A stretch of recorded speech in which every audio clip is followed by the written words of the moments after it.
Hello.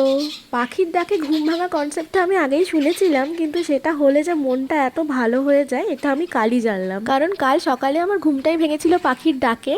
আর আমার বাড়ির চারপাশে অনেকগুলি বড় বড় গাছ আছে, সেখানে মোটামুটি অনেক শালিক পাখিরা বাসা বেঁধে থাকে আর রোজ সকালবেলা এত কিচিরমিচির করে যে ঘুমিয়ে থাকা দেয়। এরপর ওটসের পোহা দিয়ে ব্রেকফাস্ট করার পরে কাজ করতে বসেছিলাম। কাজ করছিলাম মানে ওই একটা প্লাস্টিকের কৌটোকে একটু রিডেকোরেট করছিলাম একটা পেন স্ট্যান্ড বানাবো বলে।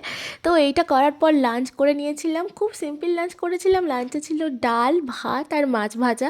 এরপর একটু আপেল খেয়ে গেছিলাম জিমে। কাল ছিল আমার লেগ ডে, আর লেগ ডে হলে তো আমি একদমই হাঁটতে পারি না, মানে ওয়ার্কআউট করে বাড়ি ফেরার পরে পায়ে আর একদমই জোর থাকে না। কিন্তু ওই যে একটা ভিডিওতে বলেছিলাম না যে জিম যাই বা না যাই, ওয়ার্কআউট করি বা না করি, সন্ধ্যাবেলা হলেই আমার খুব চায়ের ক্রেভিংস হয়। তো ওই কারণেই গিয়েছিলাম একটু চায়ের দোকানে।